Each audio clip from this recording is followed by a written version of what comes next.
With all of my banter with random people on the internet, I'm not going to point anybody out specifically.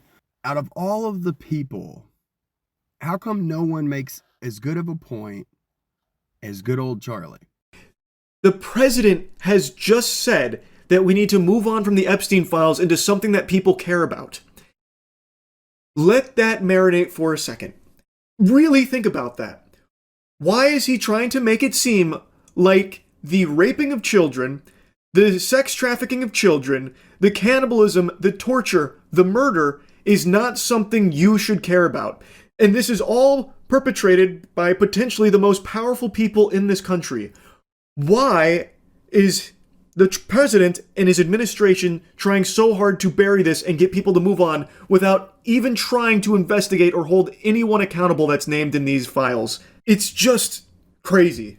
Anyway, I just had to yap about this a bit after seeing the response here from government officials about it's not important, just move on. That's got to be like the most coherent argument I've heard yet.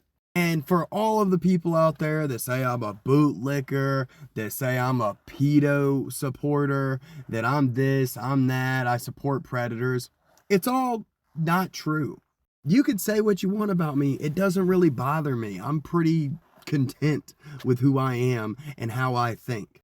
And if you haven't seen Charlie's recent video, go ahead and check it out. He makes a good point. He points to CoffeeZilla, who does really good at breaking down things that should inherently need investigating on a much deeper level.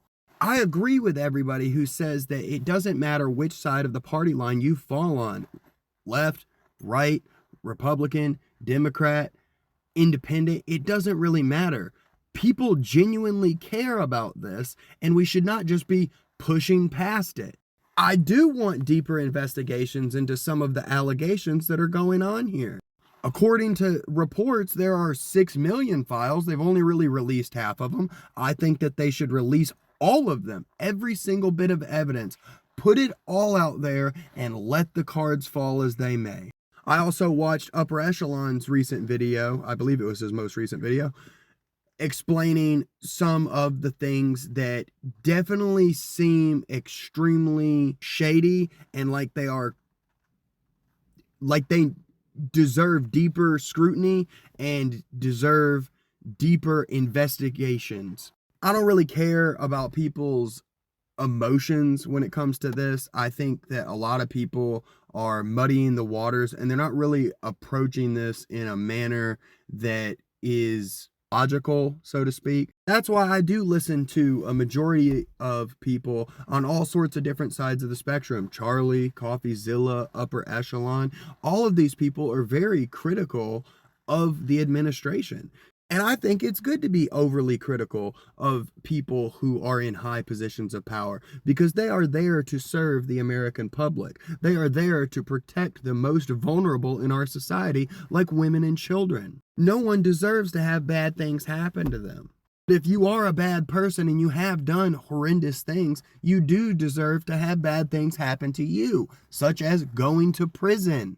Say what you want about me. I don't genuinely care. I care about the vulnerable. I don't care about your virtue signaling or any of this other stuff. If you're going to attack me, go ahead. Attack me. It doesn't really bother me.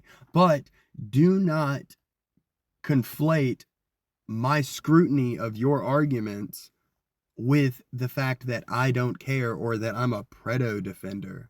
There are lots of things inside these Epstein files that deserve to be further investigated. And there are lots of people in there that deserve to be heavily scrutinized based on the things that we are seeing. But it does seem like a majority of people are just out here screaming Trump's a pedo and then attacking anybody who scrutinizes their opinion, which really isn't even an opinion. It's more of a, I've already came to a conclusion based on the things that I've seen, and I'm not really willing to change my mind. People are guilty until proven innocent. Well, I don't know if you know, but we live in America, and we are technically innocent until proven guilty. Seems a little odd considering they can arrest you and then you have to prove your innocence, but Nonetheless, the law is that you are innocent until proven guilty. I have seen some wild things these days. There are definitely some wild claims out there by a lot of people, but a lot of these claims definitely seem to be credible in some way, shape, or form. I, however, have yet to see any legitimate, credible claims that Trump is culpable in something. And here's another clip from Charlie explaining exactly that. If you believe all Republicans in these Epstein files are innocent, but all Democrats are not, ask yourself, why are the Republicans that are in charge right now not actually investigating or holding any of these Democrats accountable and punishing them, pursuing charges, or anything of the sort? Why does it seem like the actual narrative is the Epstein files are out there, we're done here? This is very reasonable and an extremely valid criticism. It's okay to ask questions. Why aren't they? Why are they not being investigated? Let me offer you a little game theory here. It's because the Republicans in the Epstein files aren't actually innocent. No one in the Epstein files is innocent when it comes to a lot of the evidence we now have at our fingertips. There's a lot of real actionable stuff in there, at least I think so. Now, of course, a lot of it is unsubstantiated. I get that. Not everyone in there is probably guilty of shit. Like, I know Russell Wilson was in there about like a plane, like trying to buy a plane. I get that. But there's a lot of substantial evidence on a lot of very powerful people, like a Howard Lutnick. And heck, I'd go as far as to say Steve Bannon and a few of the other people. I'm not really sure if Steve Bannon is a Republican, but I'm pretty sure he is based on everything that I've seen. And if I'm not mistaken, didn't he run Trump's presidential campaign back in 2016 or something like that? Yeah, Steve Bannon had like that weird interview or whatever. I watched parts of it. I mean, it was seeming real strange. I really couldn't watch too much of that. But again, like, that's weird to just be playing PR for somebody who was a convicted sex offender. And so, if this administration did actually pursue charges against the Democrats that are named in the Epstein files, then that puts them at risk of being implicated as well if that person starts squealing, if they start letting the fat lady sing. Why can't anybody else that is talking about this be as reasonable as Charlie here?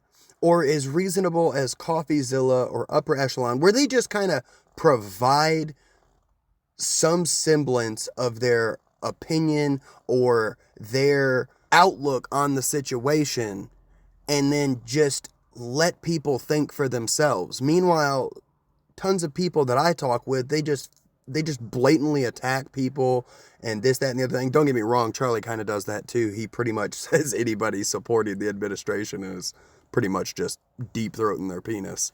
Why the previous administration wasn't touching anything in the Epstein files, because again, if they went after the Republicans that were named in the Epstein files, that opens them up to also being implicated there as well, because clearly this was more than just one party. Both Republicans and Democrats are named a lot in these Epstein files. So it'd be a fucking disaster for both parties, which is why it's been such like a fucking hot potato that hasn't been touched. I pretty much agree with everything he said in this recent video. If you haven't seen it yet, go check it out.